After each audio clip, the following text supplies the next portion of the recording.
Welcome back to more Warhammer lore. In today's video, we'll be once again delving into the pantheon of the Dark Gods. This time, however, not focused on Khorne, but on one of his fellow Dark Gods. I, of course, am talking about the Fly Lord, the Ur-Father, the Grandfather, the Lord of Pestilence, Nurgle. Now, I will be taking all of the information for this video from the most recent editions of the Army books, the Warhammer Fantasy Roleplay, specifically the 2nd edition, and the Warhammer Fantasy novels. So let's take a pilgrimage for the Lord of Decay and Pestilence in the fetid manner and bask in the glory of his cauldron. Full of the gifts, he rains down upon the mortal world, smiling with glee, as the embodiment of disease and ironically rebirth and life of sorts is unveiled. Now, in our previous Khorne video, I discussed how the ruinous powers could have come to exist and continue to do so. For that reason, I will be assuming you have seen it, and we are instead going to just jump straight into who and or what Nurgle is, what he hates, what he enjoys, and what he hopes to achieve in the mortal plane, all the while inflicting pestilence with a smile. The Plague Lord, Grandfather, Crow Father, Lord of Decay. These are all names for Nurgle, and there are many more, and most are deceptively pleasant, as they should be, given the nature of his particularly dark gift, because Nurgle embodies destruction, decay, death, but also rebirth, and in a strange way, life, as he brews his plagues as gifts to the mortals he sends them upon. He is described as having a massive blubbery form covered in scabs and the pallor of diseased flesh. His paunch is full of corpse gas and spills organs and offal, where mites and demons suckle from his many sores and pus. Huge flies encircle his antlered head, which lacks a fully formed nose, and a all-too-wide mouth full of rotten, sharp teeth, always in a grin. He's usually found in the decrepit, rotting mansion, brewing one of countless pestilences to be delivered to the realm of mortals. His domain is one of pestilence and disease, and also death, but also a cycle of rebirth, as every dying thing spawns something new. Whether that is a new virus or bacteria, or perhaps parasite or some other lower life form, as the cycle of life to death and life again is something that Nurgle cherishes and is said to enjoy a vast garden around his mansion where new life is allowed to flourish and feed upon his many experimental plagues, always trying new interesting combinations, looking for the best, most virulent diseases to unleash upon the world. Grandfather Nurgle has no true favorites upon his demons, as he cherishes all. And that does in fact include those that would call themselves enemies, as he sees them as lost, hopeless souls that deserve his unconditional gifts and a release from their mortal coil. His realm, for this reason, is full of laughter and jovial seeming, despite the more disturbing decorum. It is also a place of innovation, as Nurgle prizes new and interesting life and plague and encourages this trait in his followers, making this realm full of new plants, bacteria, fungus, as well as, of course, diseases and death, as everything is in flux between either dazzling new life and the decay of death. But all the Crow Father wishes to do is spread his kindness to the mortal realm, and he cherishes his followers that exhibit curiosity, desire to create, and of course, the desire to ease the suffering of their fellows. For though his gifts may appear to the uninitiated as abominations or lingering death, they are in fact a release from pain and a chance to possibly attain eternal life, at least in some form.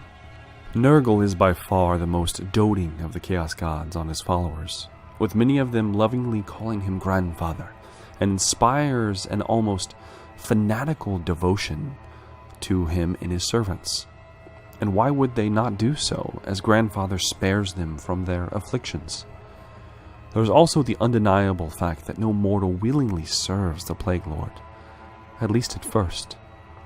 But often he is reached out to when they are under the influence of one of his many pestilences, converting the afflicted not by taking away the disease or virus racking their body, but by taking away the pain, and with it the fear of said pain. Just like a loving father, Nurgle cherishes his minions and urges them to greater heights to spread word of their deliverer. They come to embolden aspects of the Crow Father's will. First being the desire to spread their creations and decay to the rest of the world, acting similarly to one of the viruses in Nurgle's cauldron, killing and converting the nearby mortals until all is under his sway. Second, a desire to nurture new and virulent plague and disease, meaning that most of his followers form cults where foul magics and archaic biology is put to use in creating stronger and more pleasing pestilences into the world for their patron. Finally, a desire to watch the world stagnate and rot, not outright die or burn, but to decay. For this reason, many of these cults also take great care to cultivate a disease or contagion that is both lethal, but kills slowly, as the quick to die do not have the chance to convert their soul to the Plague Lord in his benevolence, and only by an extended racked pain will they see the glory of the Crow Father and accept his will. However, not all mortals are created equal, and Nurgle knows this and shows more favor to certain champions of a sort, though he does love everyone. While your average peasant could become an avid cultist of the Plague Lord, he knows little outside what the Dark God reveals in cultivating disease. He's likely to rely on the afflictions of his own body and obvious forms of Nurgle's blessings to spread his faith to others. This may be simply dropping plague-racked bodies in a town's water supply, or distributing contaminated blankets to those in need, all of which can be effective. But what Nurgle truly desires in his followers that separates the cultist from the champions is the desire and tools to spread their faith, and to do so in ways that emulate their god. For instance, some of the most forlorn of Nurgle's champions were formerly doctors or healers of some kind, as the afflictions they attempted to cure overcame them, or they became infatuated with viruses and cataloging disease, seeking further knowledge of pestilence, at first in order to save, but when secrets are revealed, turning to a slow, creeping madness, and ultimately into the protection of Grandfather Nurgle's outstretched arms. As was the case of Festus the Leech Lord, who exchanged his very soul for the knowledge to cure all disease, only to fall under the sway of what he attempted to overcome. And the story has repeated itself many, many times, repeatedly, over and over and over. And therefore, some of Nurgle's greatest champions are not martial in nature, but often racked with foul magics and blessed with knowledge that you would not expect from such a devoted god. And while the reasons may vary from champion to champion, all of Nurgle's followers share similar traits or gifts of a sort. For one, they all are racked by disease and are cesspits of virulent poisons and occasionally even parasitic life, or some new abominations that the Plague Lord has concocted. They also can feel almost no pain and slug off the most grievous of wounds, making them extremely tough opponents that don't lose their combat effectiveness simply because they lost an arm or were even disemboweled. They also tend to have large bloated forms where these diseases and poisons brew in their flesh, making it a deadly course of action to cleave them open in melee combat, as is often necessary. And they all are gifted with knowledge of plague and decay, not just in spreading their god's poisons, but also in the form of foul plague magic, which, while not as vast and instantly destructive as many of the other dark gods, it's still very potent and capable of decaying armor and blades down to useless scrap, or shielding and protecting cultists from harm as flies swarm their enemies, allowing them to close into melee. Meaning that a champion of Nurgle also comes with unexpected abilities outside of their toughness and potential for spreading filth, and should not be underestimated. A mistake many have made when facing the slow, lumbering forms of Nurgle's followers, only to be battered by plague magic and split in twain by a rusty cleaver. And while the Crowfather naturally does not have many allies, he does find some occasionally in the fouled Ratmen, the Skaven, the worshippers of the Great Horned One, as the Great Horned One is also a god of pestilence and decay, and so occasionally an accord is met where they will jointly operate in taking down some further foe, but as many cults and followers of Nurgle have come to understand, the foul Ratmen are not to be trusted, and often treachery is their key. And in so doing, many cults of Nurgles have actually fallen in some grander scheme of the Thagaraki, the Skaven. But, despite that, there is some camaraderie between the two. They do work together. And on the opposite side, we have forces that may or may not be expected that the Crowfather despises beyond belief. The first being the temples of healing, the temples of Shalia, the blessings of Valea, and other sorts of deities of this caliber throughout the Warhammer world.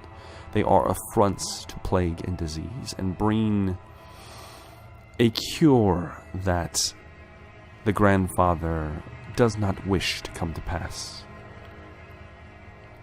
And so, if a follower wishes to secure much favor with Grandfather Nurgle, they should eliminate these foul threats. Of course, there is one more that may or may not be expected, as the vast hordes of undead are actually abominations in Nurgle's eyes, and he despises the vampires and all of the many undead creatures that exist in the world, as they are all but immune to the pestilences that he brews. And so they must fall, for they are in need of transition from this undeath to the rebirth of new life. And while we have primarily focused here on many of Nurgle's mortal followers and all the mortal coil, mortals of course are not the only devotees of the Crowfather, as he has legions of demons to carry out his bidding in both his realm and when they get a chance in that of the mortal world at large. We will cover a few now, but there are of course countless offshoots and creatures that are associated with Nurgle that I could not possibly cover, so do forgive if I miss any. And what better place to start than that of the Nurglings? They are a smaller representation of Nurgle himself, with two wide smiles and a jovial nature despite their tiny, misshapen, bloated bodies. They are the green color of decayed flesh and are known to carry many virulent diseases, and while individually they are not much of a threat in great swarms, they can be deadly, and often this is how they are encountered, in a large horde having recently been spawned. And the method in which they are made is quite horrifying, as Nurgles come into existence in one of two ways. First is being grown in the literal flesh of a great Unclean One, just like a newborn eating the tainted nutrients of its parents and bursting from pus-filled sacs when matured. However, despite the parasitic nature of the great Unclean Ones, often treat these creatures as their children and are found coddling them and speaking to them in hushed voices.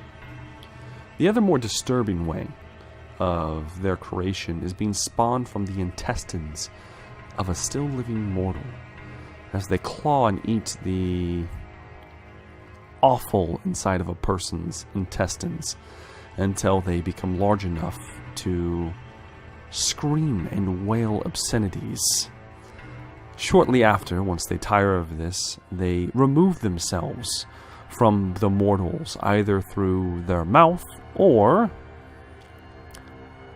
a different path. Unfortunately, this is not a lethal process, despite how much the mortal probably wishes it was. After being spawned, they tend to gather in dark, moist places, usually a sewer or a place with decay and filth. Now, as far as warfare is concerned, Nurglings are little more than an irritation, and such are utilized more as massive chaff forces, specifically to pull attention from the more lethal creatures in Nurgle's hordes. If these lovable demons make it into Total War, I see them fulfilling a similar role as generic chaff troops, think of zombies. However, I would really love it if they also gave some kind of debuff to enemies in melee to represent the contagions they carry. Something all of these demons we will be covering today should have, to some extent. The next demon in the shambling hordes of Nurgle are the Plague Bearers. These soldiers have many names and a grisly appearance. Their skin is thin and stretched over their pot-bellied forms, a sickly green and yellow color. They are littered with innumerable sores, and pus openly weeps from their single eye, and a single horn atop their elongated heads. They are the most organized and second most numerous of Nurgle's demonic hordes. Their intestines are usually spilling from their numerous wounds, and there is a constant thrum of infinite flies circling their decaying flesh. There's also the proverbial counting, as they attempt to count the ever-changing needs of their master and bring some order to the chaos. They often wield a large oversized cleaver slick with filth and rust, and ring a bell in the other. These demons are indeed the shock troops of the horde. They stand tall and gangly, and can withstand an insane amount of punishment. The Maggotkin not only bring muscle and the semblance of order to their patron, but also their presence tends to inspire fear in mortals, as well as infect them with one of their countless contagions brewing in their flesh. From a Total War perspective, they function as a standard troop of Nurgle's army, as the generic rank and file. I see Plague Bearers as shock troops, very heavy-hitting, and get in there and quickly lose their steam, but will just be a massive block of bodies and hit points to burn through before you can get to the other side. Perhaps even with a more elite version of some kind, and of course I see no reason that they can't wield different types of weapons, making them also function as perhaps an anti-large version, holding large spears or something of the sort, as well as more elite versions to scale with later gameplay. The next demon is the Rot Fly, which is a colossal, literal fly, spawned deep in the gardens of Nurgle. Think of it about the size of a horse, probably a little bigger even. It is an aspect of hate that, over the countless years in the realms of Father Nurgle's garden, has given birth to this fly. These creatures, of course, are not normal, and it is said that they are so hideous that they leave scars upon the very minds of the mortals they come into contact with. Their legs are sharp as razor blades, and their wings beat a leathery hum. Their proboscis is constantly searching and latches onto the face of their victims, sucking the meat from their very bones. These flies, of course, are not just a random beast, but a tortured soul, and therefore highly intelligent. They are also used as mounts for plague bearers, which in turn are called plague drones of Nurgle. They ride these hideous beasts into battle as a form of almost heavy cavalry, sowing dissent upon the enemy. If CA decides to add these hideous beasts, which honestly there's no reason why they shouldn't, they would certainly fulfill the role of heavy flying cavalry, which honestly puts them in a unique position, as there are not many heavy flying cavalry units in the game, period, and devastating on enemies as heavy flanking forces, or could be used to catch quicker armies and give the hordes of Nurgle a chance to not be completely decimated from ranged attacks that they will sorely be lacking. The next demons are known as Beasts of Nurgle, but they are much more than what they seem from that title. They are abominations of a creature that is birthed from extreme corruption in an area. These massive creatures have the body of a slug, with the tall, serrated spines along its back, excreting mucus. It has a large head with a mouth full of lamprey-like teeth, dripping with paralytic venom. A trail is left in their wake that kills anything that touches it, and the surrounding area that it moves is killed, even going so far as to kill birds flying above. These creatures often congregate in herds and are said to be extremely friendly and playful, much to the detriment of those they wish to befriend. These creatures, much like many of Nurgle's spawn, don't appear to have any purpose than to simply exist, as when it comes to war, these beasts are powerful but unreliable, as they often squish and kill as many of the horde as they do the enemy.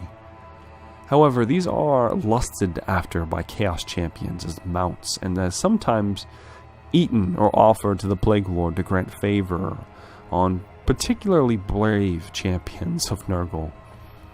As far as Total War is concerned, I am conflicted on the Beasts of Nurgle, as they are very interesting creatures and have the potential to be powerhouses, ramming through enemy troops with their bulk, but as much as I don't like the mechanic, I feel that they do in fact deserve the Rampage feature, and maybe they give a blanket debuff to all troops around them, including possibly even friendlies, though that may be a little too harsh to begin with. But I am on the fence on the Beasts of Nurgle. I would enjoy anything to be brought into the game. Any new material is good material, in my opinion. But these might be a hard one to get your finger on to make them unique. The next demons are called Plague Toads, and for the most part that is exactly what they resemble. A large creature with a swollen, bloated body and frog-like appendages with a too-wide maw filled with rows of serrated teeth. It also has a single eye and large tears in its mucus-coated foul flesh. The mouth is said to be wide enough to literally swallow a man whole, and these creatures are found in the dark, lightless areas of the world. They are sometimes summoned by brave Nurgle sorcerers, whom can bind groups of them to their will and turn them into beasts of war. Now, from a Total War perspective, these would act as an interesting monster cavalry unit, similar to squigs. And honestly, I see a lot of the same attributes for them, with armor piercing and maybe a similar poisoning mechanic, so that they get the Nurgle influence, and they're not just cut and paste squigs from the Greenskin roster. But regardless, I don't see why they wouldn't be added, as we are lacking here for choices as far as standard troops in the demons of Nurgle. The last demon may in fact be the greatest of all of Nurgle's brood, and the Great Unclean One, also known as Fly Lords, Plague Masters, and of course Plague Lords. They are living embodiments of Nurgle, massive and bloated with leathery, slick flesh riddled with pocks and sores. Their bodies are home to untold diseases and poisons, as well as spawning Nurglings from tears in their bellies, where the intestines are hanging out, exposing the pus they brew in. They also have a large antler-like rack of horns circled with flies. Of course, they can take on other aspects, but these are the typical versions that we get descriptions of. They also do tend to wield large rusted cleavers or some other such weapons. However, despite their appearance, Great Unclean Ones are rather jovial, and their two wide mouths are busily chuckling and coddling their Nurglings. Their laughter inspires the followers of the Plague God, and they revel in the achievements of their lessers, which sometimes they are even worshipped by their lessers as Nurgle himself. These beings serve as heralds of the Crow Father's corruption, and their very existence in the mortal realm changes reality around them, bringing Nurgle's garden with it. However, even amongst these champions of demons, there are greater beings referred to as exalted Great Unclean Ones, which surpass their lessers by fervently spreading Nurgle's rot with a glee and determination even closer to that of the Dark God than any other. And when the Lord of Flies must go to war, he sends these creatures to lead his armies. Now, as far as Total War is concerned, Great Unclean Ones could serve as either generals or separate giant units to follow the hordes of Nurgle into battle. I prefer both in some way. Perhaps the exalted Great Unclean ones are the actual generals, and the just Great Unclean ones could be a massive unit, similar to Hell Pit Abominations or any other giant creature. I would be happy with either. As well, I think that they should have access to Nurgle's lore of plague. And unfortunately, that is all the demons, and that I have at least a firm grasp on in the hordes of Nurgle's armies. The shambling, plague-ridden abominations that make up Nurgle's forces are tough beyond any others and capable of withstanding ridiculous punishment. They further make up their lack of any ranged weaponry by employing foul sorcery and monsters that can close the distance, allowing the plague bearers and more heavy hitters of the army to close and do their work. I could see this as being a fantastic addition to Total War, and I really do hope that we do get the 4 separate deities for the Dark Gods when we get the next title for Total War Warhammer. I would hate to see a amalgamation of them all under the Demons of Chaos. I really would prefer a separation of the 4. But I would also, beggars cannot be choosers, and I would be happy with a single roster as well. I would just prefer the individual lords. As well, I have more than likely missed a few demons, so feel free to leave them down in the comment section, and I will try to add them in a future video. Now, do as well make sure to like this video, of course, and subscribe to the channel if you have not. It really does help me out, and it helps that these videos get made in the future. As usual, guys, I have been Jumbo-Thick. Thank you very much for watching, and I look forward to seeing you in my next video. Have a good day.